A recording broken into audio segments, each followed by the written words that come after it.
This is the St. Anthony's College Nursing Department Batch 2023 11th Capping and Candle Lighting Ceremony.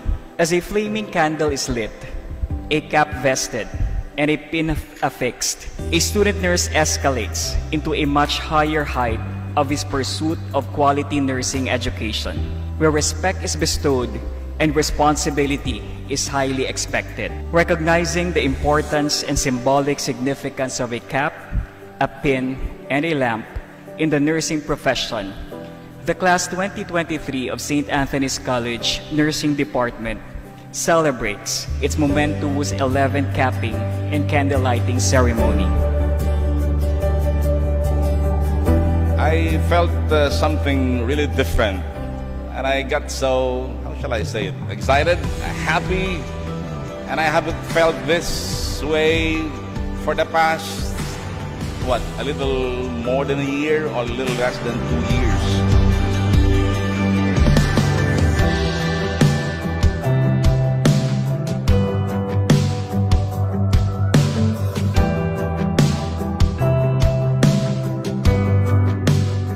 When you become nurses, my dear students, sick people would be entrusted to your care. These are the people who need other people to take care of them, most especially in the most difficult moments of their own life.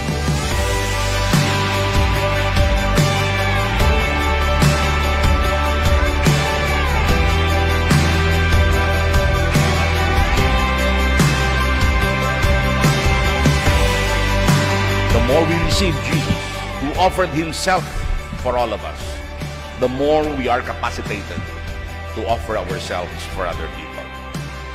The more we receive it, the more we become like him.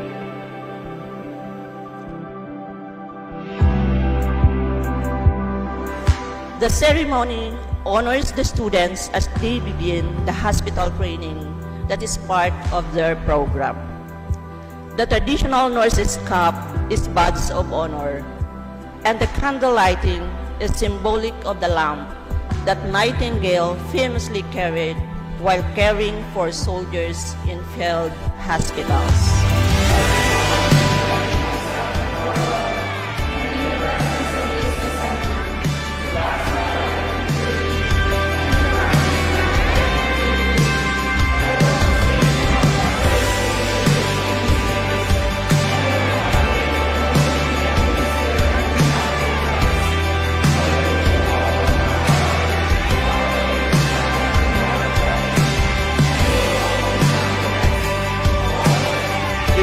To give the best. There is no substitute. Even Jesus Christ didn't look for a substitute. Because he wanted to give us the best, he gave his very own self. His body and his blood.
recognizing the importance and symbolic significance of a cap, a pin, and a lamp in the nursing profession.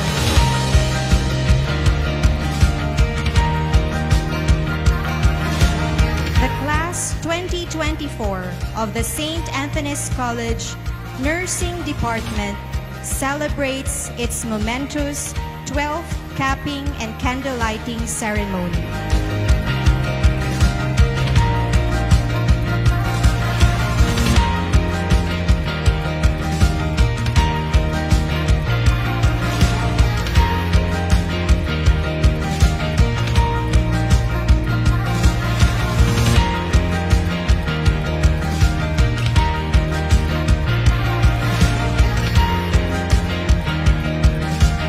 So we're looking for that completion of the joy. But while we're still here, we enjoy also the journey going back to the Father.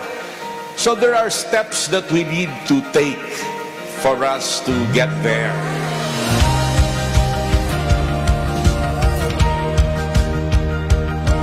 I'll go through sacrifices, sufferings, before we can move to another level. And you've been through a lot of things during the past months because of what the pandemic does to us. The first milestone is, of course, the most important one, trying to get into the nursing school. And I'm pretty sure that the 117 of you has experienced this process.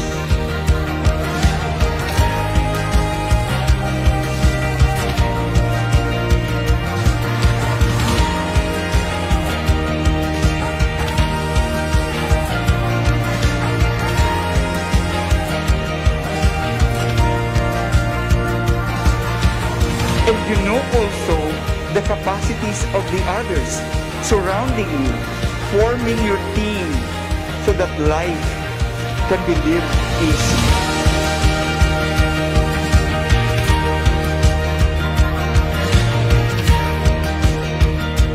The many challenges that we will encounter along the way will challenge our mentality. I do remind you that the Lord will always be with us, but we opt also to journey always with the Lord. We continue to make those necessary steps. We embrace the anti-fragility system, and we get ready, we prepare ourselves for bigger things in the future.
Hello everyone and mabuhay. Welcome to today's webinar entitled How to Make Challenging Conversations Less Challenging, the Art of Crucial Conversations. My name is Arlene Faith C. Sanchez and I will be your moderator for today. On behalf of the St. Anthony's College Nursing Department, we would like to welcome our participants from different institutions, private and government agencies, students, and faculty. Today, we are very grateful and blessed that you have lent us your precious time to join us in this webinar. Before anything else, I would like to remind everyone that this webinar is being recorded and we are live on Facebook. Unless you are asking a question, we ask that you mute your microphone to ensure that any background noise doesn't disrupt the event. We encourage attendees to use the chat or the Q&A function to comment or ask questions. However, please remember that your post may be viewed by all attendees. Please be mindful of what you share. Avoid personal or confidential details and never share inappropriate material. At the end of this webinar, we will be sending a link for the webinar evaluation form, and we would greatly appreciate it if you could please complete the form, because the feedback you will give us will be very beneficial to ensure that the future webinars will be relevant and would provide a collaborative, engaging, and interactive experience for other participants. To formally start with, let us all unite and give respect and patriotism to our Philippine national anthem, to be followed by a prayer.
Sa akon mga kasimanwa, atin awitin ng buong puso ang pambansang awit ng Pilipinas.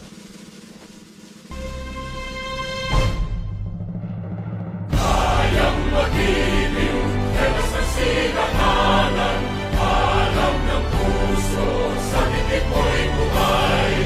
Upang pinirang, kuya ka ng magiting, sa mandulupin, di ka pasisingil, sa nagatak tutok sa simoy at sa langit mong pagaw, ay tinatang tulad, awit sa pagkayang minamahal. Ang isang ng matawad mo'y tagumpay na nagtitingin, ang bituin at araw niya kailan pamay di magtitingin. Luman ang araw ng walhagin pagsinta, buhay langit sa piling mo. Ang higaya ng karnay mga amin, ang mamatay ng dahil sa'yo.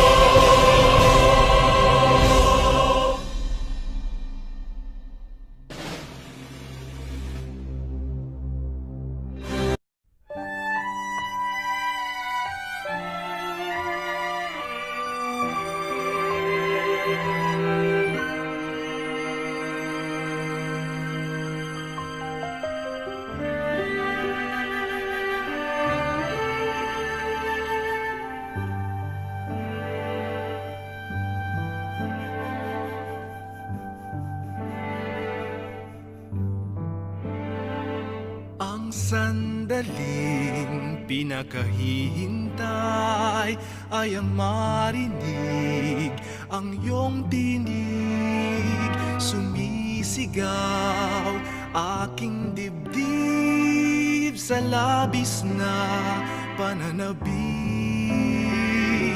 Mga anghel ay nagdiriwang sa palasyo mong anong ganda.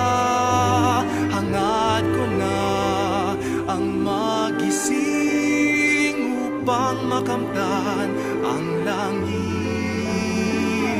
Salamat sa pagdaloy mo sa oras na ito. Sa tinig mo'y makikinig ako.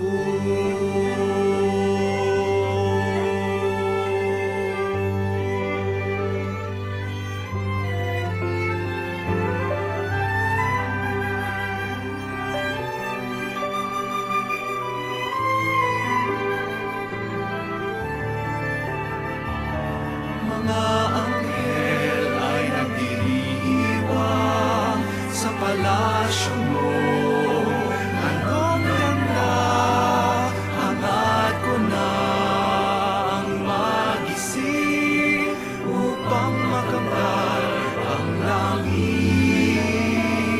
Salamat sa pagdaloy mo sa oras na ito. Sa tinig mo'y makikinig ako. Salamat sa pagdaloy mo sa oras na ito.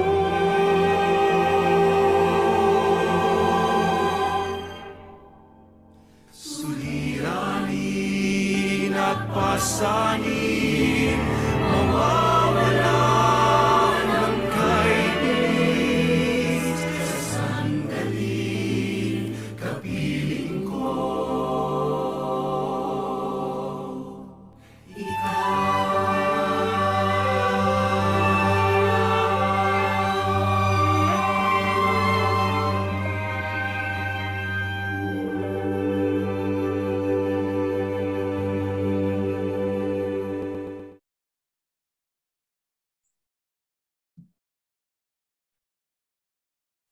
For those of you just joining us, welcome to today's webinar entitled How to Make Challenging Conversations Less Challenging, the Art of Crucial Conversations. The session will focus on what challenging conversations are about and why is it important to master the art of managing the dialogue. It will also cover the different aspects that get in the way of having a crucial conversations and different strategy to utilize to be successful in meeting the outcome desired in a dialogue. Now, to give us his message, let us welcome the College President of St. Anthony's College, Reverend Father Idion R. Febrero, JCF. Father Idion.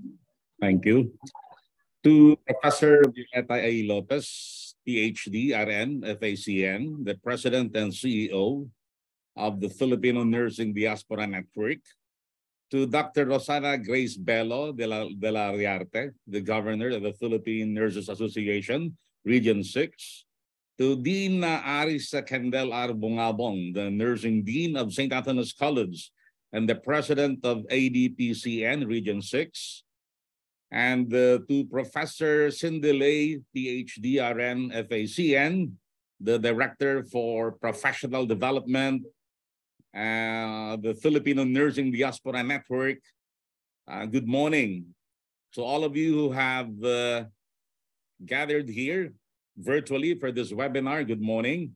And to our resource speaker who will be formally introduced later, to all of you. But on a personal note, I just want to inform you that we've known each other for quite some time, Pat and her husband, Carlos. It's good to see you here, Pat. And for my short message, let me start by saying that I am fascinated by the title of our webinar. And as a matter of fact, I Googled right away the meaning of the phrase crucial conversations. And let me quote what I read from a source. A discussion between two or more people where stakes are high, opinions vary, and emotions run strong. Those are intriguing words when placed in the context of conversation, whether crucial or not. These conversations are, however, they will always be significant to us, human beings, as persons in relation to other persons. As a matter of fact, the Bible tells us about the significance of communication in the mystery of human salvation brought about by Jesus Christ, the Son of God. The Bible says, and I quote, "In the past, God spoke to our ancestors through the prophets at many times and in various ways. But in these last days, he has spoken to us by his Son." That's from Hebrews 1, verses 1 to 2. It does not only tell us that God spoke to our ancestors. It also tells us that God spoke to our ancestors through the prophets. Not only he spoke to our ancestors through the prophets, but he spoke through the prophets many times and in various ways. These conversations or those conversations must have been crucial, ones, because God had to speak or God had to communicate many times and in various ways. Then sending his prophets was not enough, that he had to send his only begotten Son. But God was able to achieve his desired outcome, the salvation of humanity. When negotiations fail, governments may shut down, peace talks may collapse, important bills that are filed may fail, and we know that even if negotiations only involve two or more persons, when they fail, that would affect millions of individuals, as in the case of North Korea and South Korea, Ukraine and Russia, and even our own CPP, NPA, NDF, and the Philippine government, to name a few. This simply illustrates how significant and how relevant, even in your own context as healthcare workers, the topic in the webinar is. In this regard, I recognize the collaborative efforts of the Filipino Nursing Diaspora Network, the Philippine Nurses Association Region 6, the Association of Nursing Deans of Region 6, and St. Anthony's College Nursing Department, the main host of this event, and our resource speaker in coming up with this webinar. Thank you very much, and congratulations to all of you. Thank you so much, Father Cabrero. Now let us listen to a video recorded message of Professor Violeta A. Lopez, PhD, RN, FACN, President and CEO, Filipino Nursing Diaspora Network. Good morning to all attendees of this webinar hosted by St. Anthony's College, PNS Region 6, and ADPCN Region 6. My apologies for not joining your webinar today, but of course, we can make use of digital platforms to share vital information and updates concerning the nursing profession today. Today's presentation by our keynote speaker, Dr. Patricia Punzalan from Digital Health California, USA, with her topic, How to Make Challenging Conversations Less Challenging, the Art of Crucial Conversations, is one of the professional challenges that nurses found difficult. Crucial conversations are important for nurses to have a strong voice. The voices of nurses are important and influential. Giving a voice to nurses has significant benefits to the organization and its mission to care for and improve human health. The ICN President, Annette Kennedy, said, "The time is ripe for nurses to assert their leadership. As the largest healthcare professional across the world, working in all areas where healthcare is provided, nurses has vast potential to achieve the vision for health of all."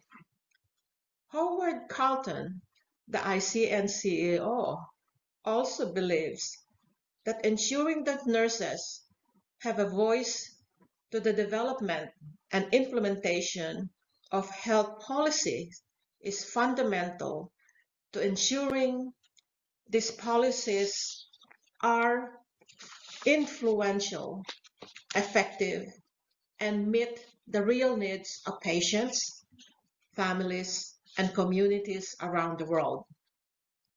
Yes, we should have a strong voice and should be given the opportunity to voice all our concerns.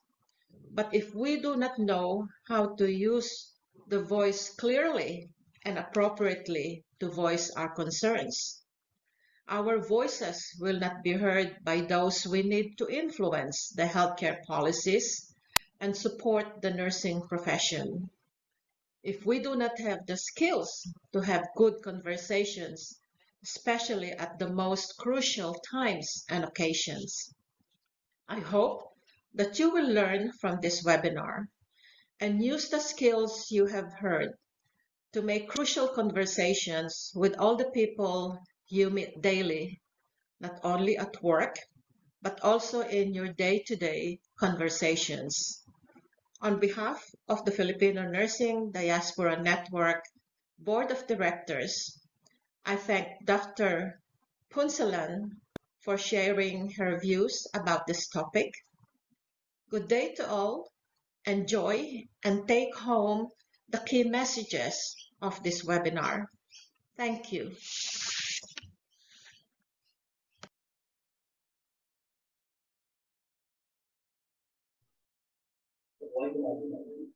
Unfortunately, Dr. Bello was not able to make it due to some technical difficulties, but she will give her message later as soon as she was able to join us. So for now, let us just proceed to the introduction of our speaker. So to introduce our resource speaker, We welcome the Dean of the Nursing Department of St. Anthony's College and the President of the Association of Deans of Philippine Colleges of Nursing, Region 6. Let's welcome Dean Aris Kendall Arbunam.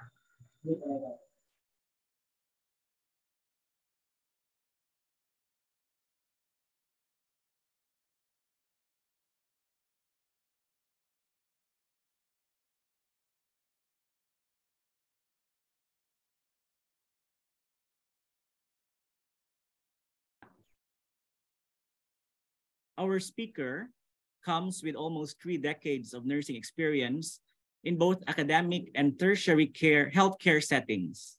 She received her baccalaureate nursing degree and postgraduate education from the Pamantasan ng Lungsod ng Maynila and obtained her Doctor of Nursing Practice from Quinnipiac University in Connecticut, USA. She is a certified in executive nursing leadership and lean in healthcare.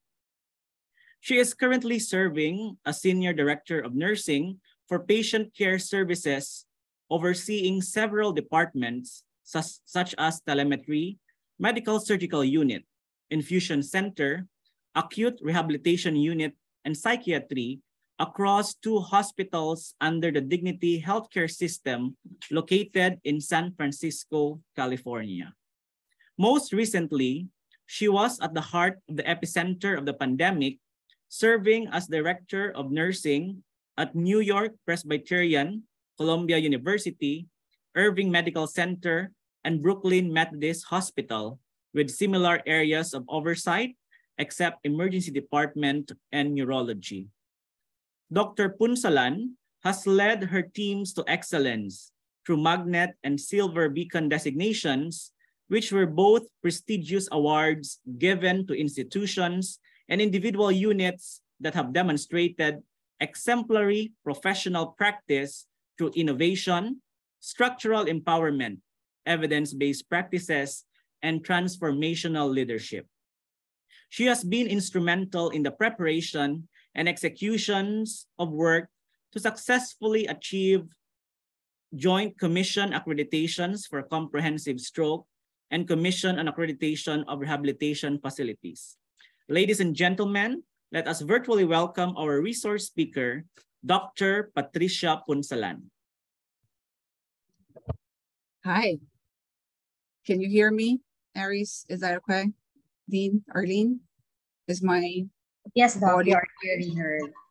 Okay, perfect. Thank you so much. Can I share my screen? Yes, Doc, you may proceed.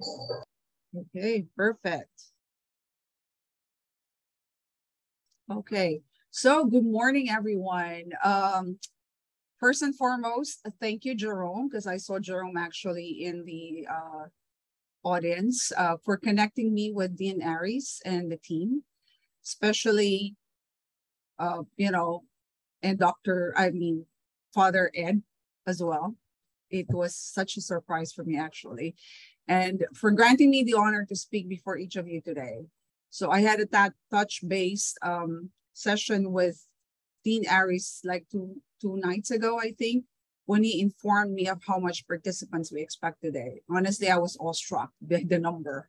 And I am really hopeful that our conversation today would be worth your time. So again, another surprise was Father Ed. Father Ed said that we have known each other personally. It's a fun fact. He was actually the priest who officiated our marriage. So he is really very close to us. And he is a good friend of the families of both sides, my husband's and mine as well. So, and then come to think of it, when he was actually doing the introduction, I realized that Jesus is actually the best example of highly skilled communicator when it comes to crucial conversation, right? So before I begin, I just want to have a side note. I'm trying to make this session a combination of didactic and active participation. So please, I'm really asking for your engagement when you're being asked. That would really be helpful. So the topic that we have for today is very near and dear to my heart. Like as a parent, as a spouse, a friend, a daughter, a peer, a colleague, and more importantly, as a nurse leader, right? As human beings, we are constantly engaged in conversations in any shape and form. And as a nurse leader, I see this as a valuable skill that I have to master, because every conversation I make every day, like most of us, I guess, can make or break a person, which could definitely impact outcome. So I have nothing to disclose.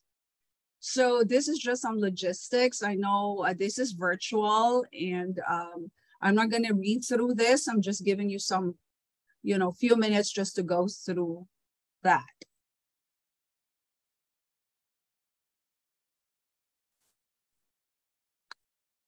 Okay, so I'm gonna transfer the platform to Dean Aris or Arlene, just to get a sense of the group, and maybe we could have some poll. I want to see and feel the audience that we have today. So can we share the poll questions?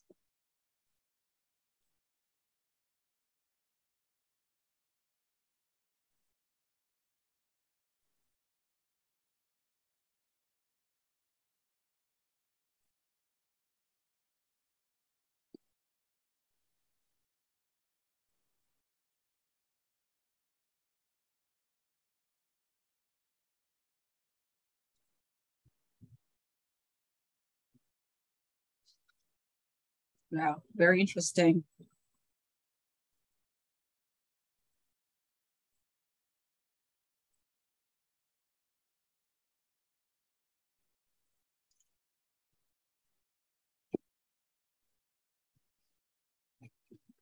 It's like a competition.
All right, I think 50% almost have participated. All right, perfect. Okay, it's between Visayas and the NCR region. Thanks. Can we move on to the next question?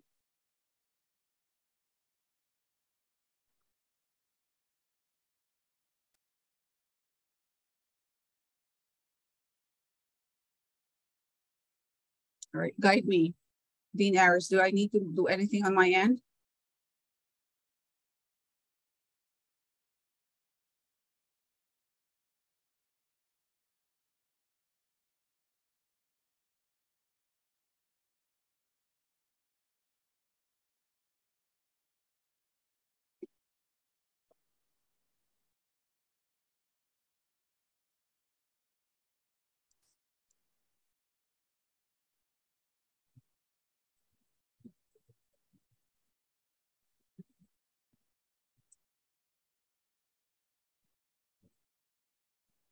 Okay, got it.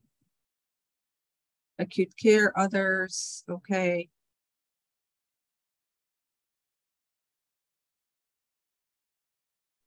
Okay, mostly a bedside nurse leaders. Okay. Oh, we have a lot of millennials. Okay. All right, perfect. Okay, so let's move on. The objectives are actually have been shared by Arlene. So again, it is my goal that at the end of the presentation that you will be able to have better grasp of what crucial conversation entails, and somehow be able to identify and relate to situations that prevent us from engaging into one. So I'm also intending for each of you to embrace the value of having the skills in your toolkit and identify effective strategies to help you navigate through crucial conversations. And of course, lastly, to have some fun as we go through certain scenarios, and then I will ask you to somehow respond to certain questions in our brainstorming sessions.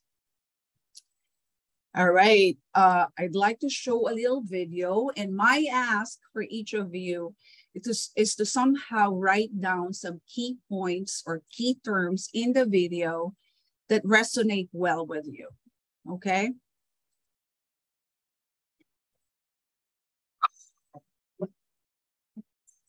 Difficult conversation. It might be with your boss. It might be with an employee. It might be with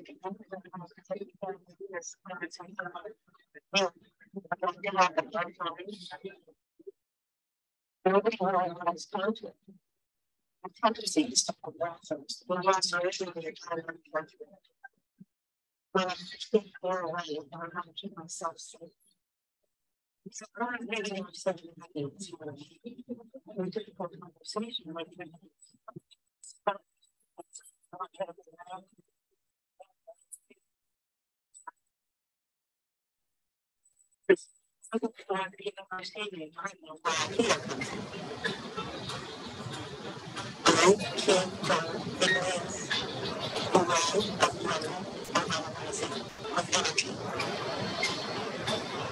If you watch a kid up closely, you'll see that it's not really fighting.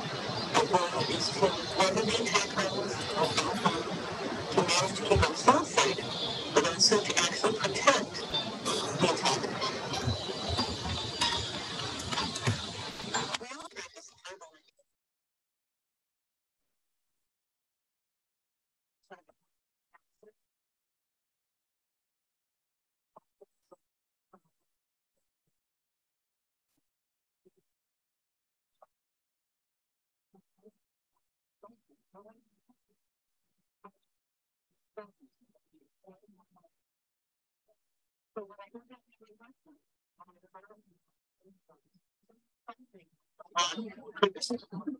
Oh.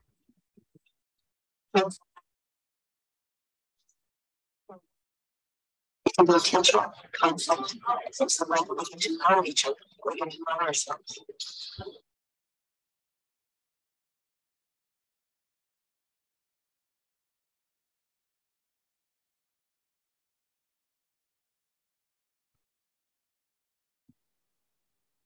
So I think the video is not very clear, so I apologize. So would you like to do it again on your end? Arlene? Yes, Doctor, we're working on it.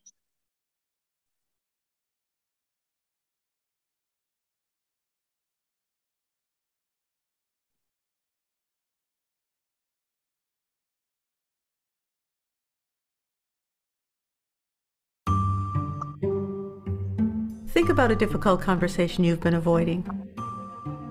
It might be with your boss.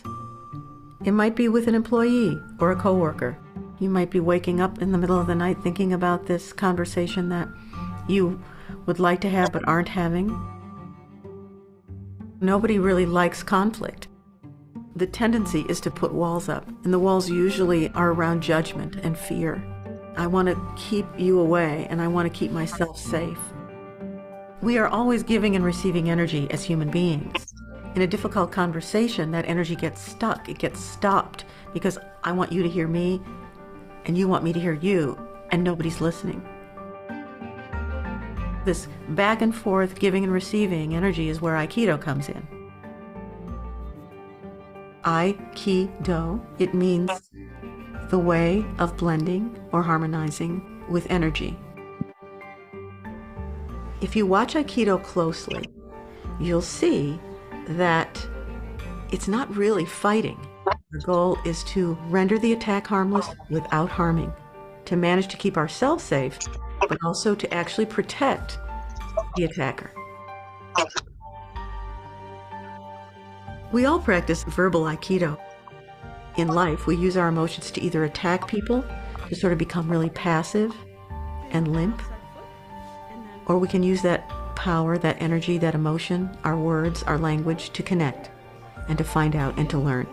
When I'm in a difficult conversation, I want to be purposeful and conscious and present with you and with myself, so that I don't have any regrets later that I was out of control or unconscious or said something that was not purposeful. This is what you're trying to do, so you're putting pressure here. Conflict doesn't have to be a negative thing. It can be an opportunity. It can be a teacher. Conflict is the way that we get to know each other, that we get to know ourselves.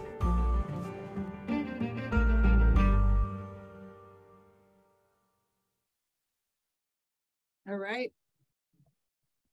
So a few thoughts, key terms, key points. Anything? Feel free to put it in chat. I'll start, right? Purposeful. Right. Anything else that resonated well with you guys?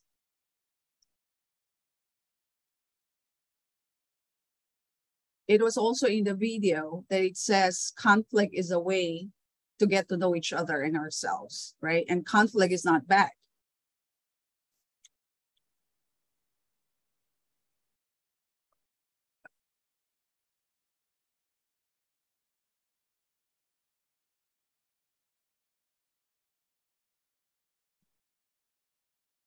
Anyone else would like to put something in the chat? Or am I missing anything in the chat?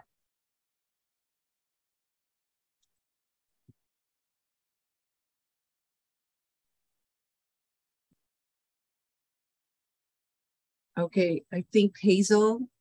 Okay, emotions, opportunities, perfect. What else? Conflict, fear, safe, right? Power, perfect. Energy, right? Putting a wall, anger, verbal Aikido, right? Compassion, judgment, perfect. Mutual. These are all important key points that we're going to be hearing as we go through the seminar. I love it. Thank you. Keep coming. Make sure the other person is hearing. Positivity. Okay. Balance. Perfect. It's a balance between understanding, listening. Okay. In a positive way. Perfect. Thank you so much. Thank you. So, yeah, and it's also about what? Harmonizing the energy, balancing the energy. And it's very important that it says that it is also making oneself safe and protect the attacker, right? All right. So thank you. So what is really crucial conversation, right? There are three basic components of crucial conversation. It is crucial because, just like what Father Ed said, right? Opinions differ.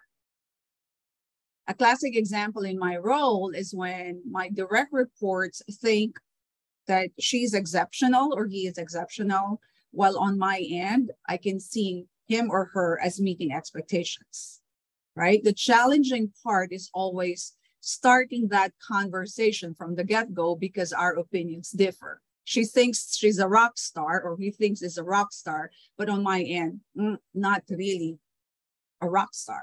So the challenging part in this case is always starting the conversation, because there is no way when I start that conversation that it will not be taken personal, right?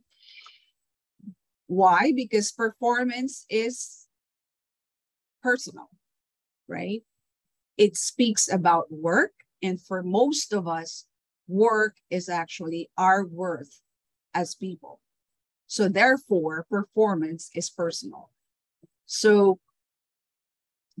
at that point, therefore, emotions will definitely run strong during that exchange, which is the other element. Another factor is that evaluation is actually tied almost always with something that is of value to us or that we are highly invested in. So for example, in my direct reports, it could be tied with promotion or bonus. And even on a personal level, it could actually be linked to self-esteem, self-respect, self-worth. And on my end, as a nurse leader, of course, it is tied with my credibility as a boss. It is at stake if I don't stay truthful to my feedback, because it's a reflection of myself as a leader in acting in fairness and in equity. So therefore, it is not going to be an easy conversation, right? It will always be a contentious conversation.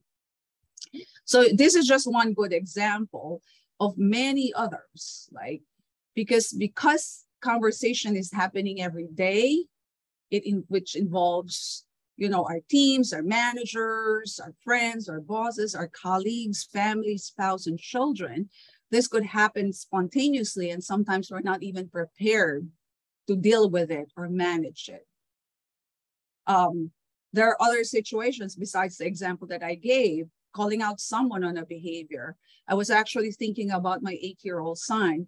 We just moved recently, like 2 months ago, to the Bay Area, right? So this is new for us. It's a new location. And we enrolled him in a religion class. And that was his first time. He's 8 years old. So on his first day, he came home and he shared with us that one of his classmates stepped on his pencil. So as early as 8 years old, we're trying to teach our children to be able to have that skill of speaking up. So we ask him the questions, what do you think about it? Do you think that she intentionally stepped on your pencil? Or do you think she didn't realize that she stepped on your pencil? As we go through the discussions later, you will realize why it's important to ask those questions, right? So, but the point I'm making is that he's 8 years old, he's new to the class, this is his first day, he's new in the area. He doesn't want to be labeled as a troublemaker, right? So he just kept his silence in that particular scenario. But what we were trying to build with him is that ability to empower himself to say something. And the way we're phrasing it to him is that if you speak up, one, you don't even know whether she intentionally did what happened, right? And if she did, then you're actually calling her out, because that's the way to express that you care, because you want her behavior to change, right? So there is that value, and calling out is actually not an easy conversation to make, right? So another piece is disagreeing with your boss. Your boss presented something to you, and in your mind, it's like, it's not making sense. But how would you be able to say that in such a way that you're not going to lose your job, right? So the other piece is communicating change, especially if you're a leader. You want to make sure that they embrace the change by making, by you being able to socialize it in such a way that there is no barrier in terms of, you know, accepting it. What else? Critiquing somebody's work, right? Because sometimes, this is funny because a lot of people will ask you for feedback about the work, and yet when you say your feedback, they're not going to like it, right? So the other one is about, this is sticky when you're telling somebody, like a partner in your life, that you're going to be ending the relationship. So, but why is it still important? As painful as it is, that we need to engage ourselves into this crucial conversation. So I think it was mentioned by our guest speaker about the evidence that's available that really proves that crucial conversations, especially among us in healthcare, really save lives. It promotes patient safety. I am positive that most of you have heard about the study that says silence kills, right? Where more than half of healthcare professionals have witnessed their colleagues and their peers cutting corners, making mistakes, and even demonstrated serious incompetence. And yet, this is interesting, that only 1 out of 10 openly discuss the concerns with their coworkers, right? And I think Culturally, I don't know, this is just my opinion and my experience. Culturally, it's hard for us Asians to actually call out someone, right? For whatever reason, we don't want the person to feel bad. We don't want to also be labeled, as I've said, right? And I don't know, it's just so uncomfortable for us to making those conversations. And this is actually one of my challenges when I moved here, because I need to be able to somehow develop that skill. That's why I think this is very near and dear to my heart, this topic.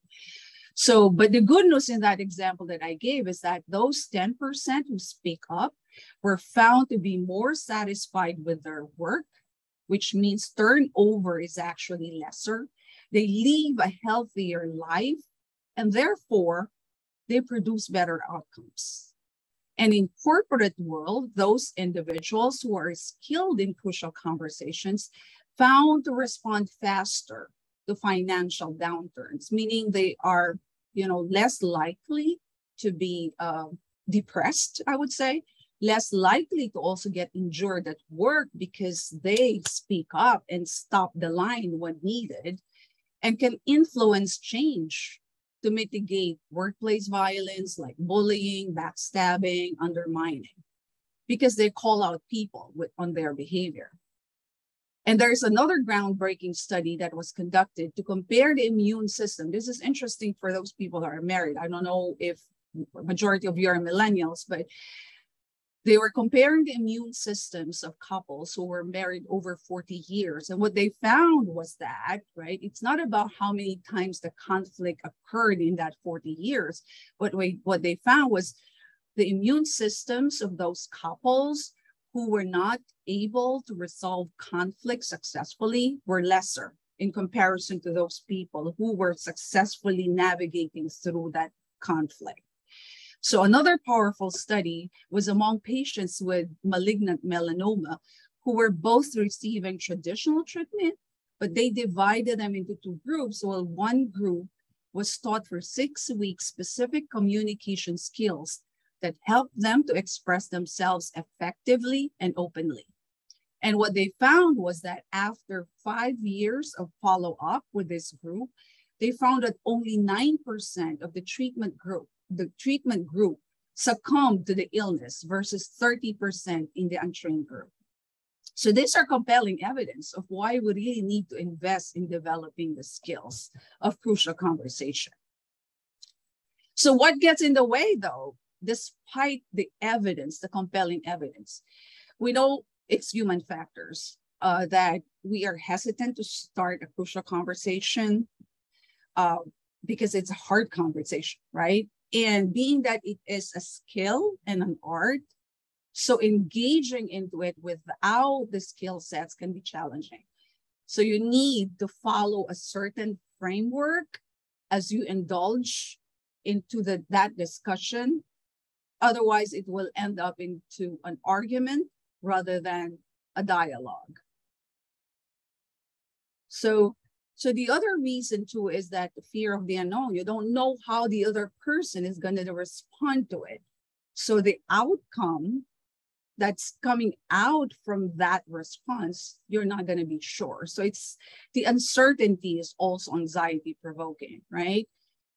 And also the most important piece, especially for us culturally, is that relationship. We don't want to have an impact in our relationship in a negative way. So for most of us, we just resort to ignoring the behavior with the hope that at some point it's just going to go away, right? But it's not going to go away. So what happens really in a crucial conversation? So you always start with a conflict. There's always a conflict in any crucial conversation, right? The tricky part is that on those conversations, there is more than meets the ear. There is something there lying beneath those words that's actually not expressed. So the skill is to be able to decode what was said and what was not said, right? So let me give you an example. So let's call the person Michael, who reports to Dan. Dan is the boss and happened to be a longtime friend prior to his promotion. So he asked Michael to do an overtime to finish a presentation for a board meeting the following day. So of course, despite the hesitation, because Michael has some personal commitment, but he agreed to it and spent almost the entire night finishing the slides. So after finishing, he sent it to Dan, and Dan did not say anything. So he thought this was great. He liked it. And early morning, he called him to his office, very angry, asking him to redo the entire slides. So he said, because it wasn't meeting his expectations. He said, you did not outline the goals and the outcomes that we would like to highlight to the board. Your graphs were all wrong. So of course, at that point, Michael, first of all, has only a few hours to redo it. And at the same time, my God, I've spent the entire night doing this. You did not say anything. Now you're saying to me that I need to redo it. So he was really livid, right? He was so upset. He was so frustrated. So at that point, he was like thinking he was being resentful, saying that he's not even thankful about the fact that I canceled my personal schedule so that I could actually finish this, right?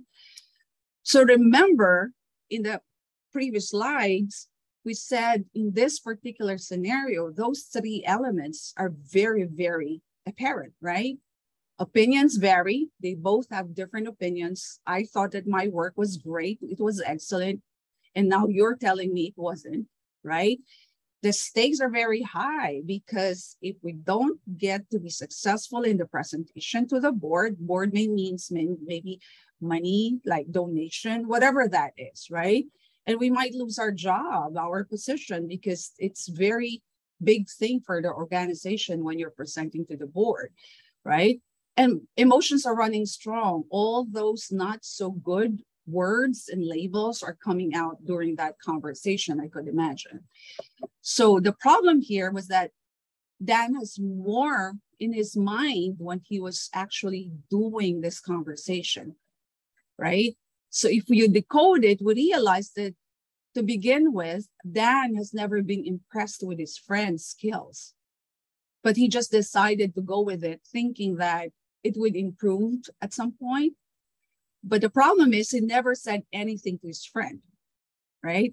They've been in that relationship for such a long time, and he has never given Michael that feedback. So if you look into this scenario, there are three conversations actually happening, not just one conversation. The first was, what really happened here, right? Did Michael really give the right and did Michael receive the right and accurate information from Dan? Who is to blame here? Who is right? Who is wrong? Who is accountable, right? Because Michael must be thinking that you're the boss. I gave you the report. You should have actually read it, and you should have given me feedback before, before the morning at least, so that I could better prepare, right? And on Dan's mind, well, this is your job. You should know how to go about it, right? The second conversation happening is the feeling conversation. There's so much emotions flowing during that exchange: anger, frustration, hurt, resentment. But the problem is it wasn't actually addressed directly during the conversation, right? Nobody actually, neither of them call each other out for those emotions and address it. The third is identity conversation. So this is about defining oneself. For Michael, like, what are you telling me, Dan? Are you telling me I'm incompetent? Are you telling me that, I wasn't smart, that, I didn't know what I'm doing? And for Dan, he was thinking, am I the bad person here? Am I the villain here? Or does he really feel that he was actually a great boss after all, right? So no matter what, this conversation was definitely messy, right? For relationship, the relationships are always messy. What is hard to control are those certain things, like how would this other person would respond. However, I would say any person who is highly proficient in crucial conversation know the very basic rule in crucial conversation, and that is psychological safety, right? We need to make sure that when we engage into a conversation, that both parties feel safe to be candid about the information that they would like to provide, so that there will be a shared meaning or a pool of shared meaning that's going to be happening. Otherwise, the responses would either be silence or violence. And when the person is silent, there is a tendency to withdraw information. So there is no flow of shared meaning. Person can mask, actually, the feeling and the emotion. And you might think, oh, everything is okay, but really, the person is just withdrawing or totally avoid the entire conversation and say, forget about it, right? Which is not going to meet your goal. Or the sad part is they could resort to violence, where there is controlling or labeling, where words can come out that become so personal, like incompetence, unfair, you're bad, whatever those like unacceptable verbiage, or attack. Person can be violent, or the voice can be loud, so that at that point he will be able or she will be able to control that entire conversation, right? It's more of like bullying. When you bully someone, you tend to retract and say nothing, right? So, but this is not the goal, because your goal is actually to have a dialogue so that you will be able to have that shared meaning and information will flow freely, because that's the only way that both of you can learn from the conversation or from the relationship. Okay, so I'm feel free to ask questions, and I think Arlene and Dean Harris can help me if there are any questions in any case. But feel free to stop me if there's anything that's not clear. Okay, so but how can we transition this crucial conversation to a learning conversation? I think that's the piece, right? The very important piece is you have to clarify your intent when you are in a crucial conversation. You have to ask yourself, what do I really want to achieve for myself, for others, whether that others is peer, colleague, friend, boss, or for the organization, right? Am I in this conversation because I wanted to prove myself right? Or am I making this conversation because I care, right? In the case of Michael and Dan, right? Am I going to engage into a crucial conversation because I care for Michael's success as well? And Michael also, do I care to have this conversation because I care for my boss's success as well? So that needs to be clarified before starting a crucial conversation. So Patterson et al. In this book on crucial conversation calls this process as starting with your heart, which translates to starting working with yourself before working with others. So if your quest is to configure who is right, you have lost half of the battle. For it is not a question of who is right in a crucial conversation or who is wrong, because it is almost always a question of interpretation and judgment, how each other is interpreting the responses that you're getting from each other. So going back in the case of Michael and Dan, they're already in judging and interpreting each other, right? Without truly knowing what lies beneath the comments.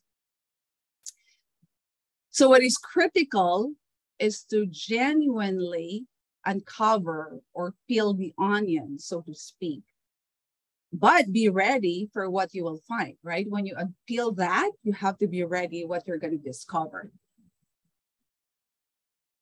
And the reason being is because whatever you're going to be discovering in that process, you need to be open to shift your purpose from proving that you're right to understanding where the other person is coming from, because that's the only way that you can engage into a dialogue, right? So if Dan plans to speak to Michael, he needs to be really very specific with his feedback, right? So if after that encounter you want to go through that and debrief with Michael, you need to be very specific with your feedback, right? You just don't simply say you don't know how to make graphs. You don't know how to make presentations. Because if you're giving me that feedback, it's not going to be helpful for me. What do you mean about me not knowing how to make graphs? What do you mean by me not knowing how to make presentations? What does that mean to me? How could that help me? Remember, your intent is to help because you care. So you have to be very specific. Maybe you could say, you know, do you think you may need some training in terms of Excel on how to make graphs through Excel? Do you think you need to have some training on how to make PowerPoint presentation? Those are specific because those are actionable, right? And those are objective comments.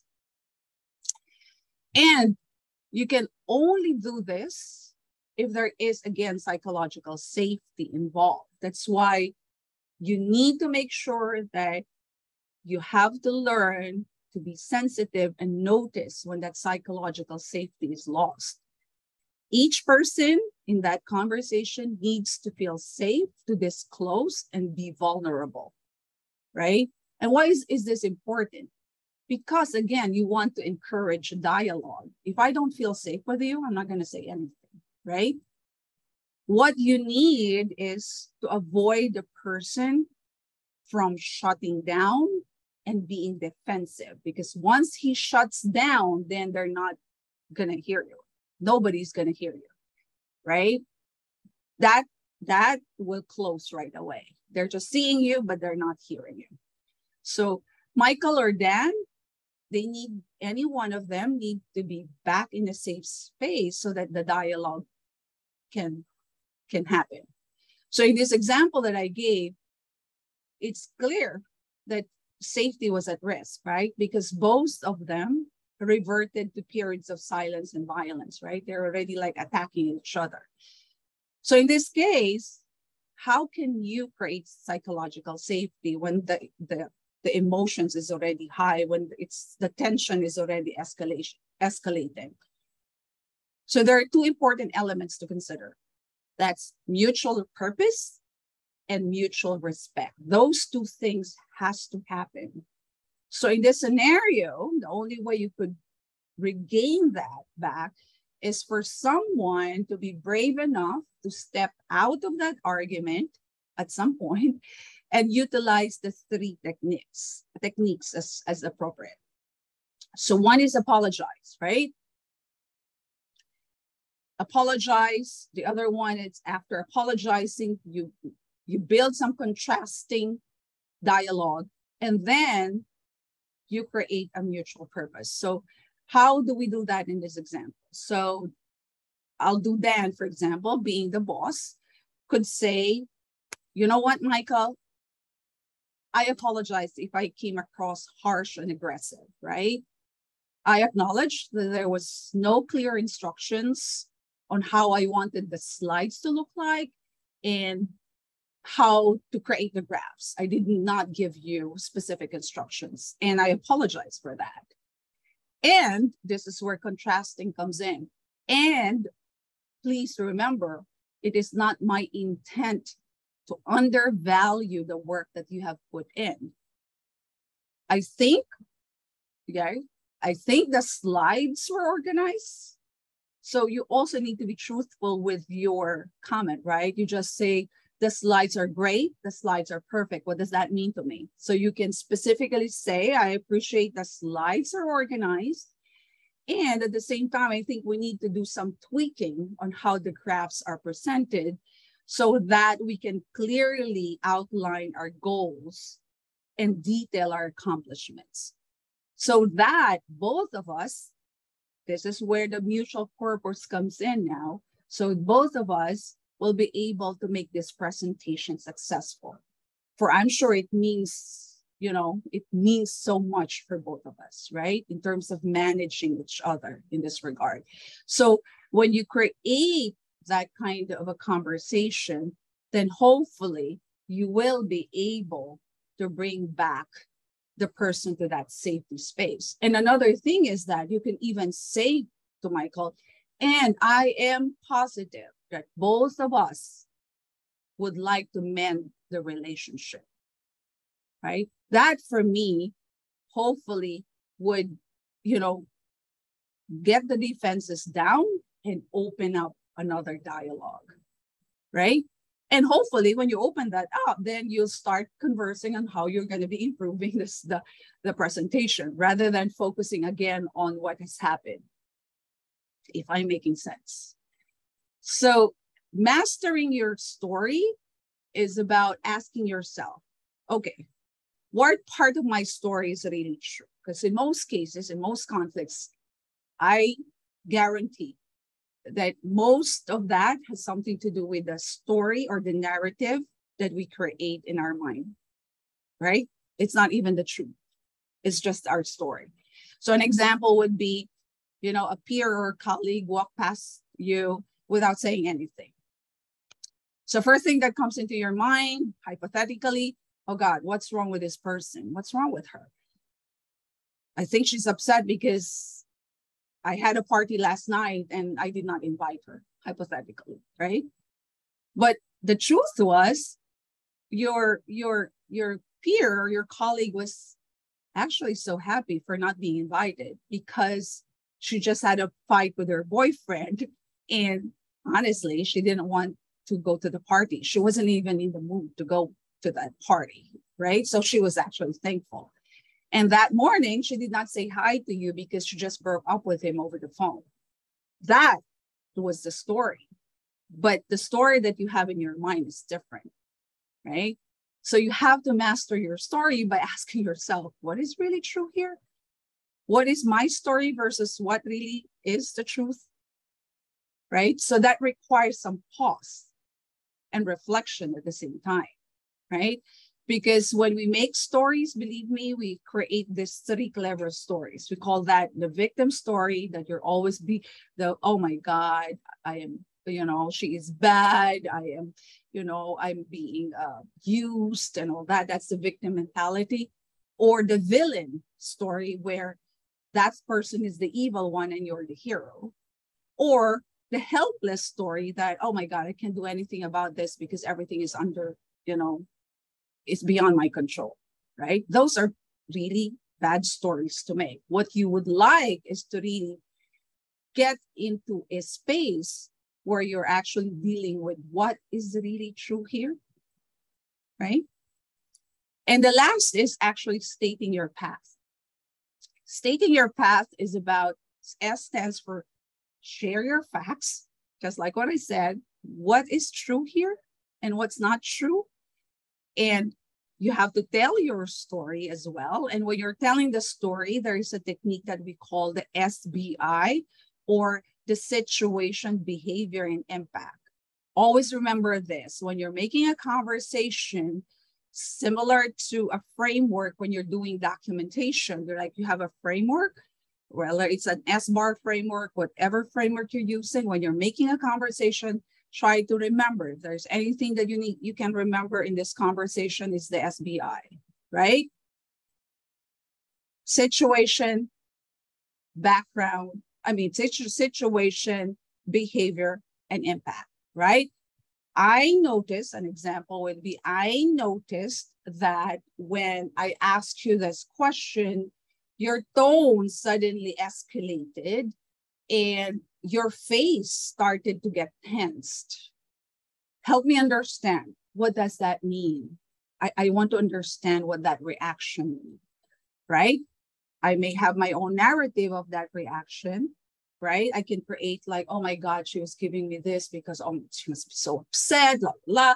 But that only escalates to a different level of emotion that's not even needed, right? So you have to clarify that. Tell me your story. And then the last is, of course, the A there is ask for other paths. So when you're asking the person, help me understand what this is all about, right? Help me understand.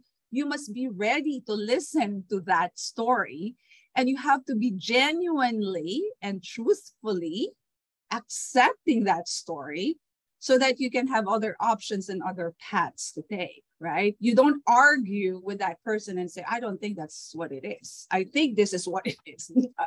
Like, you have to be ready with that and say, okay, this is how I feel, I'm telling you, and then you have to accept that as truth, right? And then, okay, I think there's a question. I will finish this and then I will answer the question, okay? So the last piece is talk tentatively, right?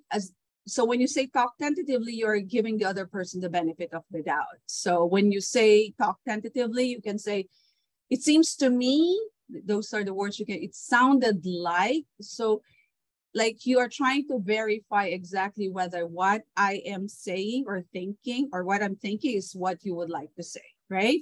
So for Michael and Dan, for example, you can simply say, you asked me to prepare the presentation, which I did, and I should have asked you for clear instructions, which I did not. Then this morning, you called me in your office with an angry voice and asking me to redo the details. So I'm trying to understand where that anger is coming from. So maybe I've missed something, but I am open to hear what you were saying, right? So I hope that makes sense. I know it's 6:30, and I think it's, oh, sorry, it's 6:30 on my time, but I think it is about what, 10:30 on your time? I'm not so sure. Okay, so there is a question that says, how should we handle issues that involves money like salary or benefits of employee, wherein the management does not provide specific information to our main concern? I was able to raise this issue to one of the management. However, it makes me feel I'm attacked in front of the other employees. Okay.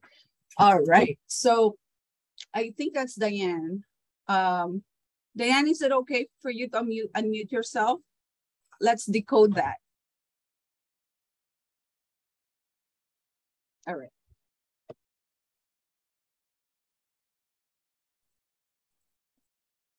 No mic. Oh, sorry. There's no mic. Okay. So I'm trying to understand. You actually raised a concern about benefits and salary. So I'm assuming that this is a forum. It could be a meeting or something, right?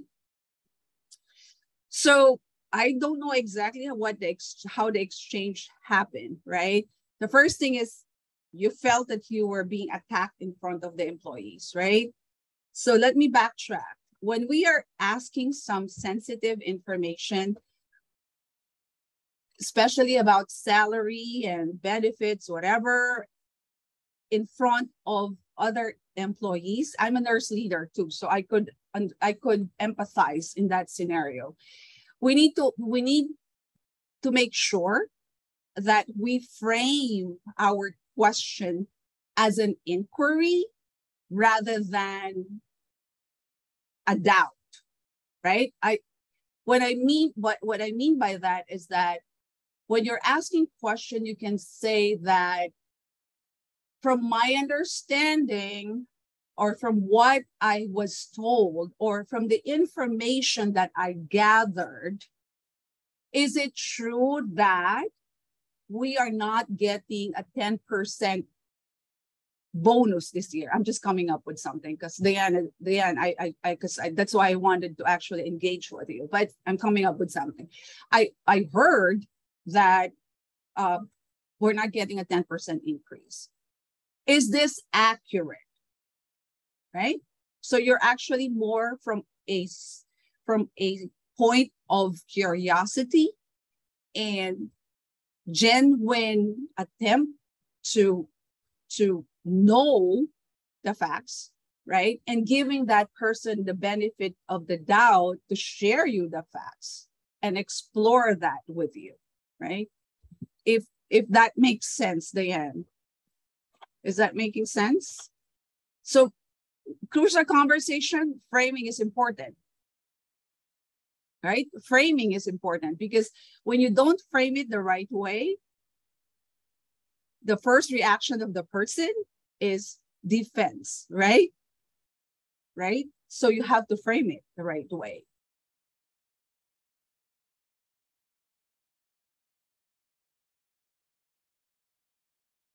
Oh, okay.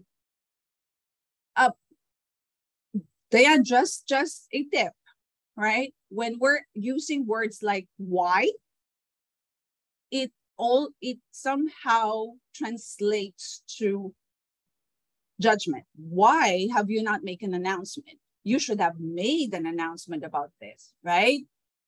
You may want to rephrase it by saying, is there a plan to make an announcement regarding X, Y, and Z? Is that better?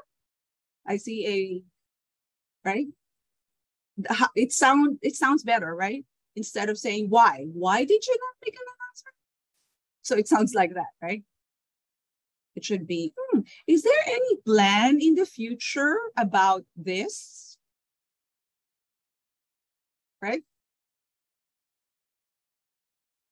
Yes, choice of words is important, right? Framing is important in crucial conversation. Again, your goal is to get that person to your side and understand where you're coming from. All right? So I know it is kind of late, but I do have some case analysis, but I don't know how. Okay, there is a question about how to handle verbal bullying from a senior nurse. Okay. I just wanted to avoid conflict by just avoiding I hear something or anything, but juniors to do so. Okay. How do we call out behavior, right? All right. I was actually just having a crucial conversation with two of my, well, actually, they're not my direct report, but because my nurse leader is kind of new, so I wanted to join in that conversation. It's similar, right?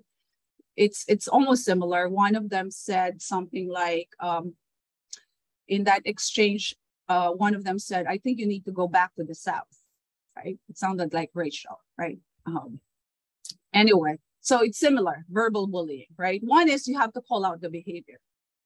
So when someone says something to you that's not acceptable, then you can simply say, I'm sorry, I think that statement was unacceptable, right?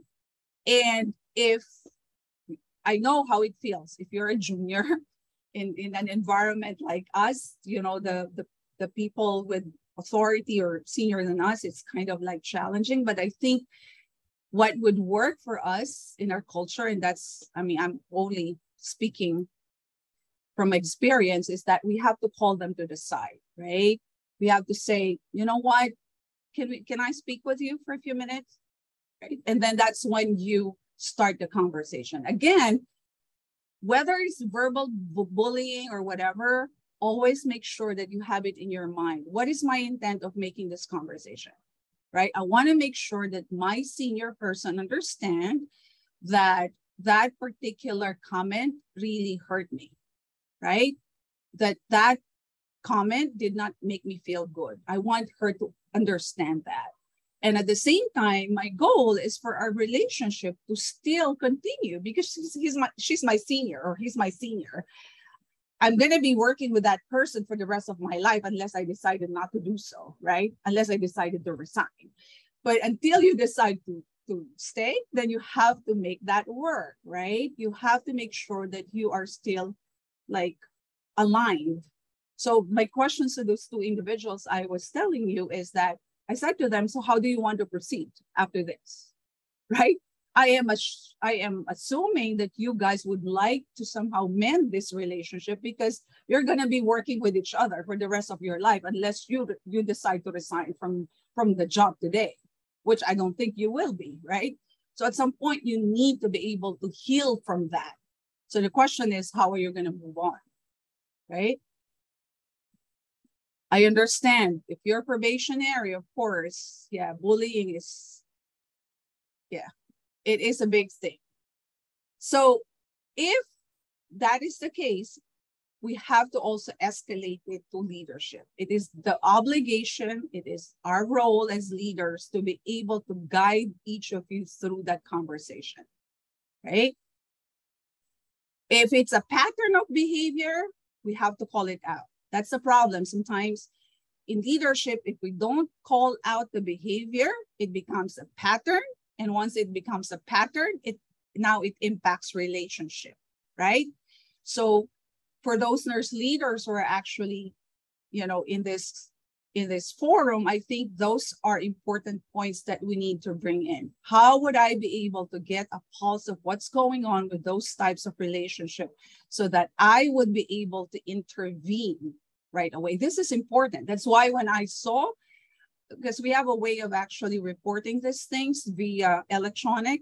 So I was in my email and I saw it electronically filed. I called the nurse manager right away and I said, we need to talk about this, right? We need to talk about this. This is unacceptable. We cannot allow this not to be discussed timely, right? You have to call it out. Okay, gaslighters at workplace is almost similar. Gaslighters are those people who make you feel bad, right? Am I correct, CJ? Right?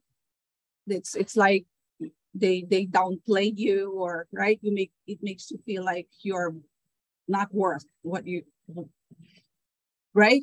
That's gaslighting, right? So it's similar to the process. It's similar to what I just said. We have to call out bad behaviors. We have to make that person know that we know what they are doing. Just like what I said to my 12-year-old son.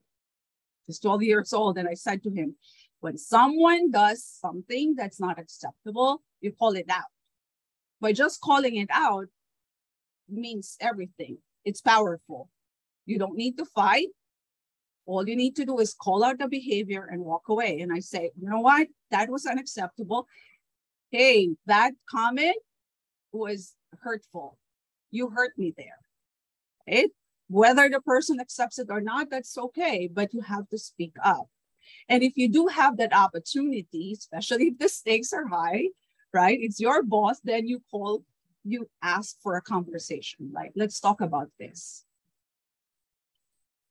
Yeah, there are people who, no matter how polite you are, will interpret your statements favorably. Okay, that's difficult to digest because I don't know exactly what those exchanges are, but I am a firm believer that when there is a disconnect with how I'm seeing things and how the other person seeing things, that requires more questioning and inquiry, right? What made you think that this is what I meant? Well, what was in my statement that made you think this way or made you feel this way? Help me understand, right?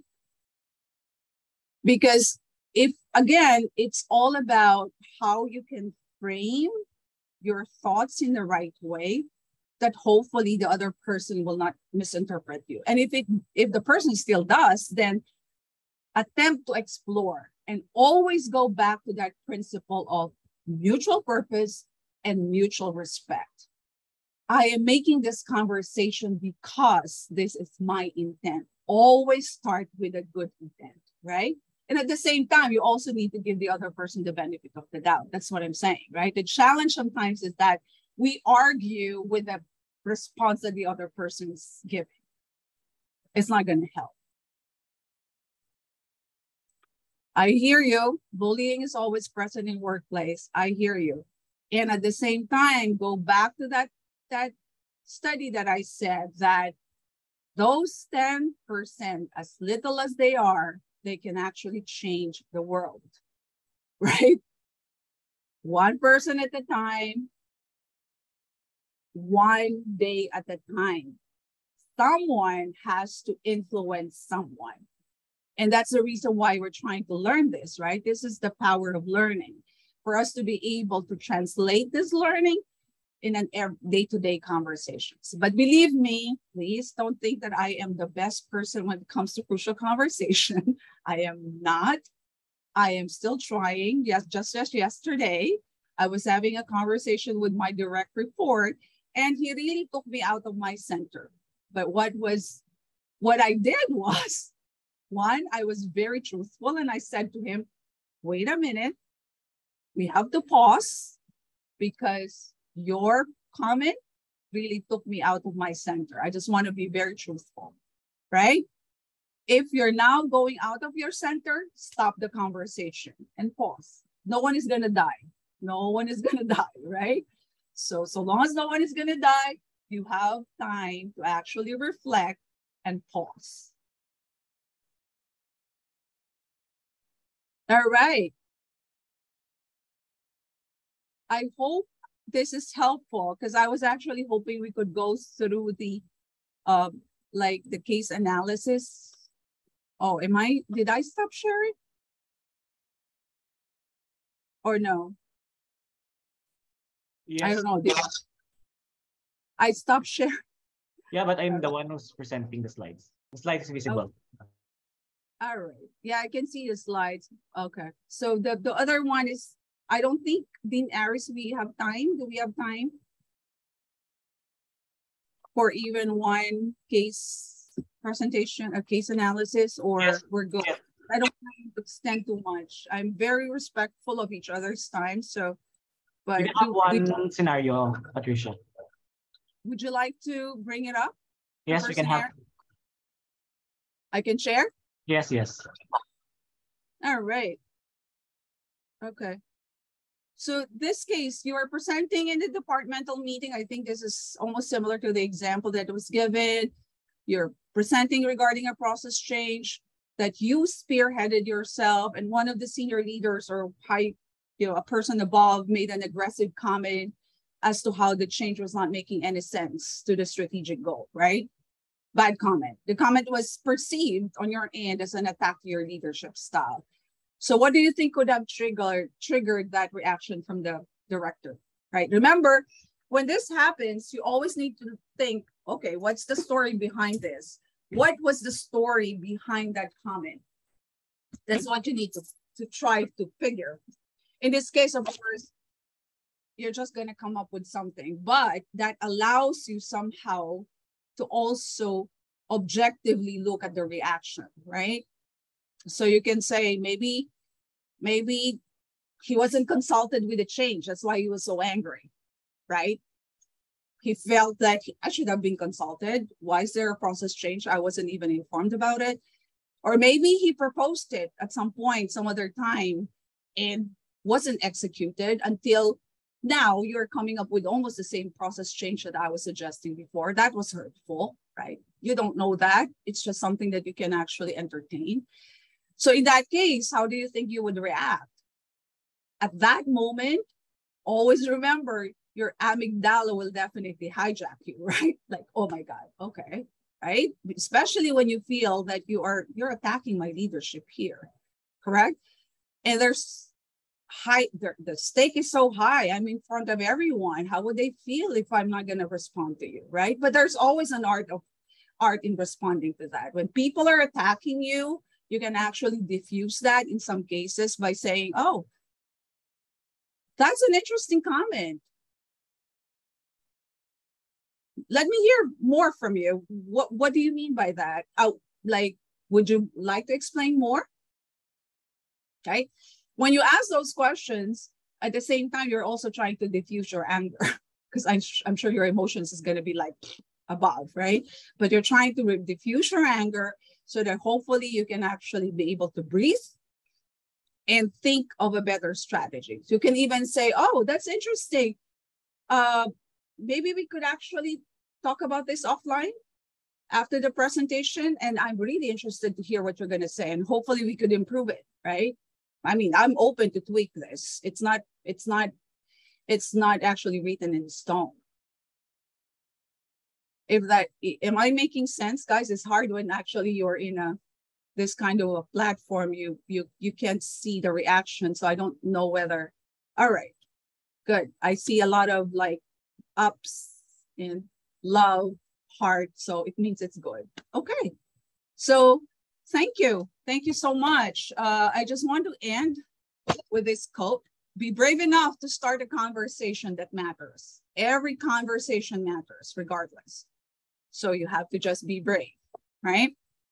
And these are the references, and thank you. I think hopefully I was able to respond to your questions.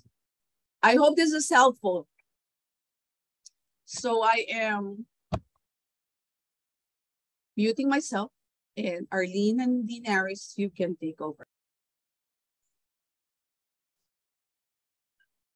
Yes, thank you so much, Dr. Punzalan. It is indeed difficult to discuss matters that our stakes are high, opinions differ, and emotions run strong. But having the skill of speaking up appropriately and having the right strategy to utilize in the dialogue to make a conversation successful.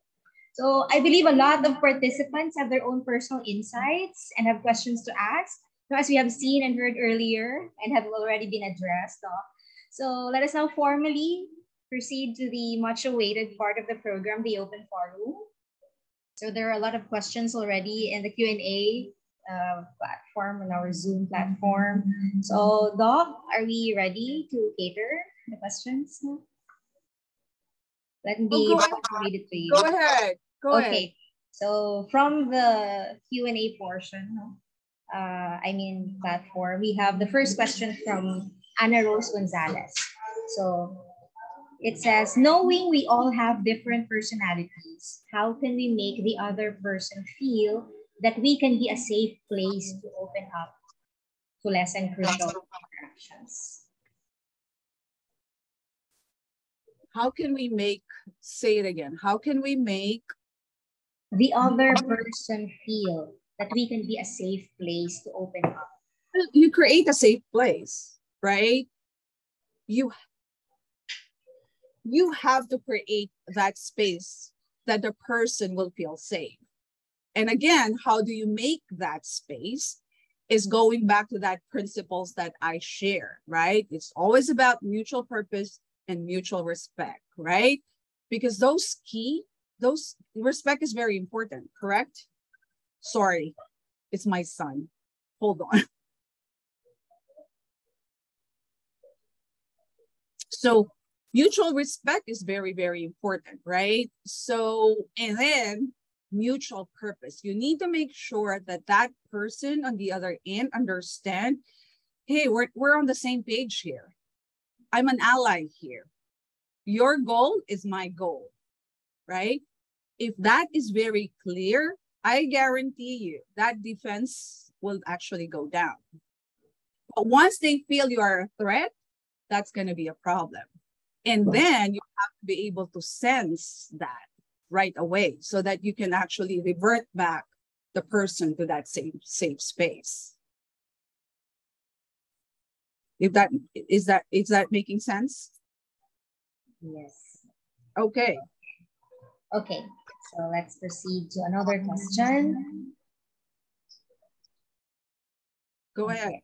Okay, so from an anonymous attendee, this is important for me as part of the epidemiology and surveillance unit, especially during the first wave of the COVID-19, where people tend to withdraw information to avoid discrimination and sometimes lead to violence. Can you just hold for 1 minute for me? Okay.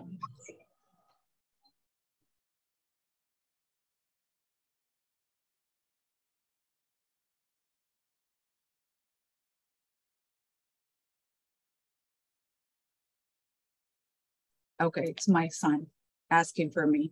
Okay, because they're picking me up. Okay, go ahead. Sorry. Okay, no. Okay, so again, this is from anonymous attendee. This is important for me as part of the epidemiology and surveillance unit, especially during the first wave of COVID-19, where people tend to withdraw information to avoid discrimination and sometimes lead to violence like threats, etc., and other personal attacks. My question is there an exercise we can practice so we cannot take the attacks personally? Exercise. Well, role playing is actually one technique. It's a good strategy, right? One of the things that I have, well, it can apply, yeah, role playing. I remember one time when I was gonna have a crucial conversation with one of our medical directors. And one of my weaknesses is actually really speaking with someone who's on that end. I worked in, I'm not sure if you guys are familiar with Columbia. I work in the Columbia Hospital in New York, right? And, you know, Columbia has some kind of a prestige in a way. And I was going to be speaking with a medical director who is really seasoned. And that's one of my weaknesses. How would I make that conversation? What I did was I role play with my coach. I said, it's going to be a crucial conversation with her. How could I be able to overcome that imposter syndrome that I'm feeling, right? That, you know, she's better than me, whatever. So I did a role play. And for me, that helped. And I think it could help in any kind of a scenario, right? We always say when patients are attacking you, you always need to think this is a patient and I am the professional. But I think it's also about practicing. How am I going to script this? If this is what this patient is going to be saying, how would I respond to that, right? Create that script ahead of time, prepare. That's why role playing is important. If you have a coach or you have someone, a mentor, then you could do that with a mentor. For me, that helps. Yes, thank you, Doc. Okay, so we have here another question from Robert Dion Bugnon. Hello, what to do in case the person or group of individuals still insists they are right, even if you have the tangible proof that you are right? Do I still need to push and prove that I'm right and they are wrong? Because if I did not, people will think that I'm the one who's wrong and my work will be for nothing and they will continue doing that to me. Thank you. Well, for me, I choose my battles, right? You always need to choose your battles. If the battle is not worth it, who cares? If you think you're right, who cares? I know myself. I know I'm right? Understand this. If you're around logical individuals, maybe the people who's hearing that discussion, they just don't want to say it, but they know exactly who's right and who's wrong. If they are rational too, right? And if they're not, then who cares? So all of you is going to be going into the wrong direction, but I'm still going to be sticking to where I should go because I know this is the right way, right? So I think when you are in a conversation, I think ego is actually playing, right? The ego is actually part of that. And I think that's when the objectivity is being lost. In life, I think this is where now my seniority comes in, right? In life, there are moments that it's better to be kind than to be right. If you want to be right, so be it, right? Have fun. But I know in my heart, this is the right thing, right? You don't need to prove yourself to anyone, to be honest. I don't know. It's a waste of time for me making that conversation. But if it's worse, then you can pursue. You can stop there because the person keep on saying, oh, you know what? I'm right. Okay. Would you like to show me some data? Oh, that's interesting data. Would you mind sharing my data as well? Maybe we can compare notes, right? So you could do that. It's just that you need also to keep your center, because the problem is that when you are starting to go this, then no one is going to win.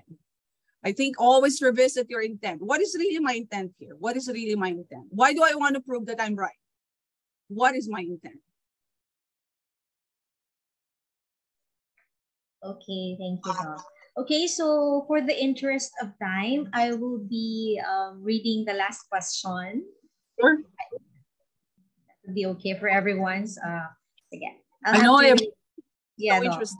yeah, for the interest of time. Okay, so I have here the last question from Apple Grace Corpus. She says, Dr. Punzalan, thanks for this presentation, very appropriate. what do you recommend to timid RNs as training to enhance communication skills or assertiveness trainings? Thanks in advance. What do you recommend to timid RNs?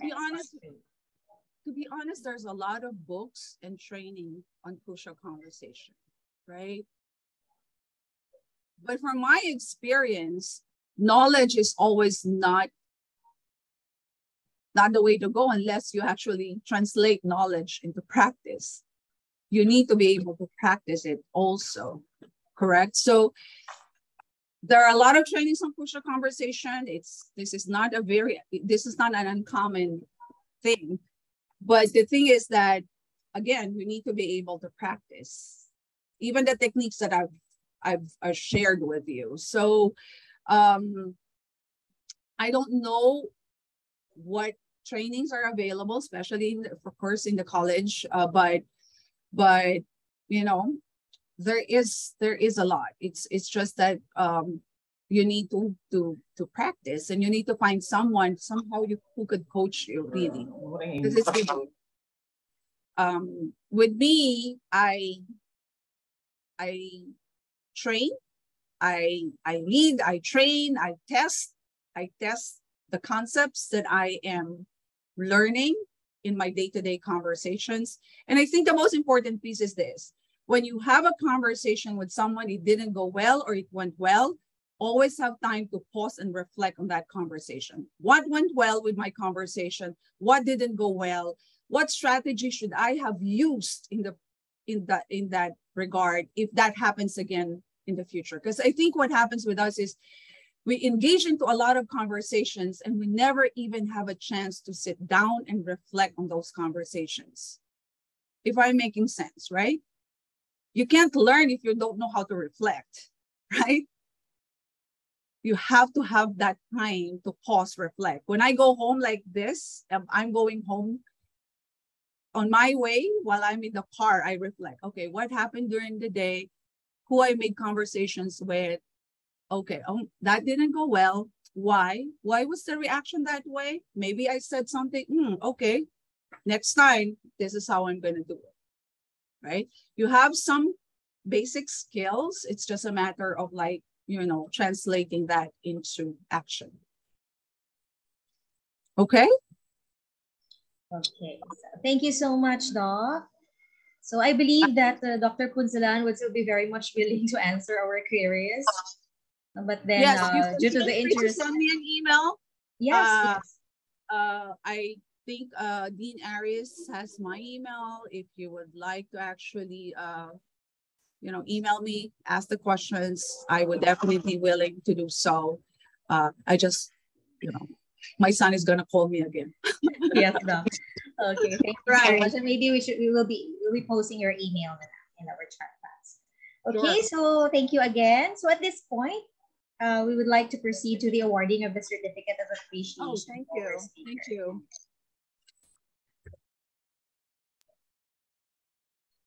Okay, so certificate of appreciation is given to Dr. Patricia Punzalan for sharing her invaluable time and expertise as resource speaker in the webinar entitled How to Make Challenging Conversations Less Challenging, The Art of Crucial Conversations, given this 3rd day of December 2022 via Zoom. Signed by Professor Violeta A. Lopez, RN, PhD, FACN. Signed Dr. Rosana Grace Bello de la Riarte, Governor, PNA Region 6. And signed Dean Aris Melo Arbungabong, Dean of St. Anthony's College, President, ADPCN Region 6. Thank you so much, Doc. Thank you so much. It's my pleasure. It's my pleasure to be able to contribute. And I am, mabuhay. Maraming salamat. Okay, thank you so much once again, Doc. All right. Okay, so for now, I am happy to let you know that the Governor of PNA Region 6, Dr. Rosana Grace Bello de la Riarte, was able to join us and is now ready to give her message. Dr. Bello. Good morning. I was, was not able to log in earlier because of some technical problems. I forgot my password and logged in several times, and Zoom, suspended my logging in for 30 minutes. Okay, so anyway, I'm very glad that I was able to catch up with the lecture. The Philippine Nurses Association Regional Council, Western Visayas, composed of local chapters from Aklan, Antique, Capiz, Guimaras, Iloilo, Negros Occidental, and San Carlos City, is very pleased to co-host this webinar today. Effective communication, which most of the time involves managing difficult conversations, is an important skill to develop and refine for all professionals and future leaders, particularly for those in healthcare, where difficult situations with high stakes are prevalent. The intensity and frequency of these types of conversations will predictably increase as one's professional responsibility grows. A day in the life of the nurse can be stressful or chaotic. Even the most well-intentioned nurses in the hospital, a clinical instructor inside the classroom, or a housewife, a mother in the homes, may experience days where nerves are on the edge and respond in less than favorable ways, resulting in miscommunication and conflict. Nurse leaders must communicate well with patients, their families, and members of the interdisciplinary team. And developing this skill in managing conversations in difficult situations will help promote positive patient and staff experiences. Preparing and practicing for difficult conversations will enhance the likelihood of conveying the necessary information with professionalism, directness, clarity, empathy, and warmth. Although unsettling news will always be difficult to receive, the method of delivery should be the source of comfort and hope, not one of discomfort and pain. We thank our speaker, Dr. Patricia Punzalan, for her kindness to accept the opportunity to share. It was a very informative, insightful lecture, highly valuable in our daily life. This made us realize our weaknesses and at the same time offered suggestions for improvement. Reflect, learn, practice. These are the words to remember today. We appreciate and thank each and everyone present for the enthusiasm to learn. 1,000 engagements in the Zoom platform. We are inspired to conduct more activities like this. We thank the Filipino Nursing Diaspora Network, Dr. Lopez, Dr. Cindy, glad to see you here. My good friend Jerome Babate, nice to see you here for this opportunity to co-host with you. To the officers and members of the Philippine Nurses Association, the Association of Deans of Philippine Colleges of Nursing. Thank you very much for the support. Indeed, and of course, the St. Anthony College of Nursing, Antique, for the technical support for this webinar. Indeed, our Saturday is fruitful, productive, because we learned something interesting today. Thank you very much. God bless and Merry Christmas to all. Thank you so much, Dr. Bello.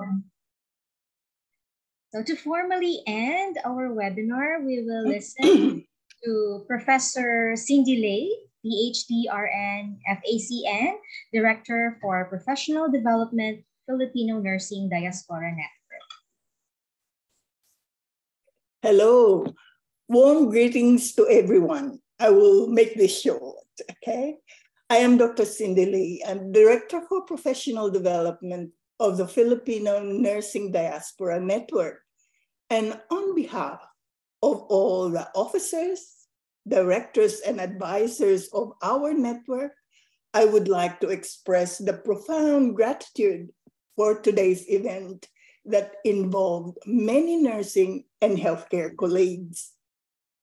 A special thank you should be given to our distinguished speaker, Dr. Patricia Punzalan, who shared her knowledge and expertise with our attendees.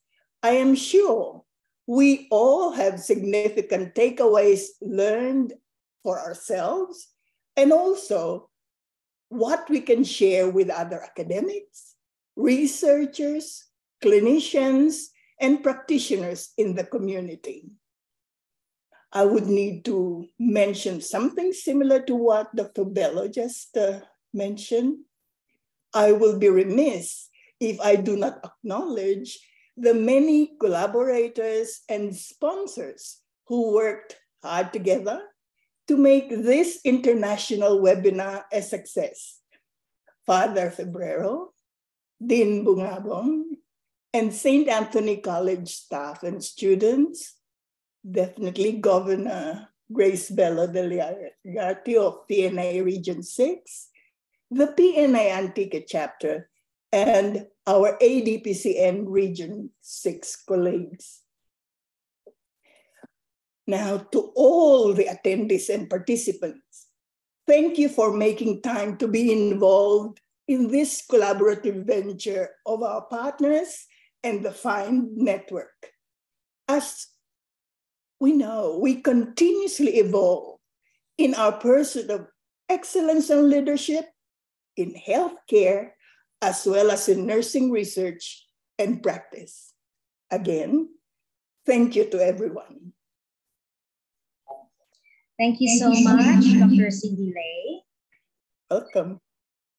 So again, we are very thankful to see and know that all of you are here with us today. And thank you, everyone. We greatly appreciate all of you, from the hundreds of participants in the Facebook Live and full capacity in our Zoom platform. So our participants will be able to receive this certificate, as you have seen here, once you are done with the evaluation form. So you will be receiving the certificate of attendance with 2 CPD units approved in your emails immediately. Again, thank you. So we now have this moment for photo opportunity. And may I first request the panelists with our speaker to open their cameras for the photo opportunity.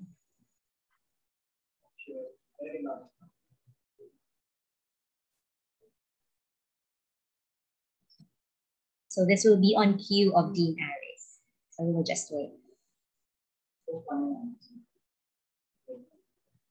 Arlie, you're going to be sharing the evaluation, correct? Yes.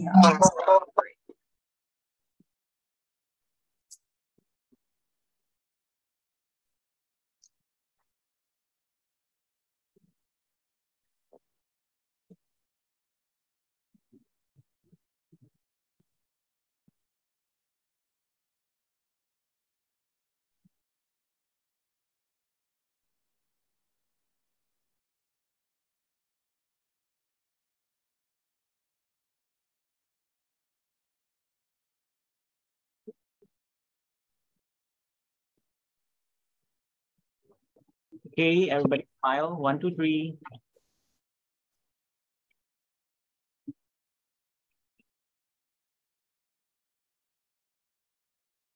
Thank you, everyone. Thank you, Sir Jerome. Thank you, Aris. Thank you, Jerome. Okay, Thank you very much, Dr. Thank you, everyone. Nice to meet you, Dr. Punzalan.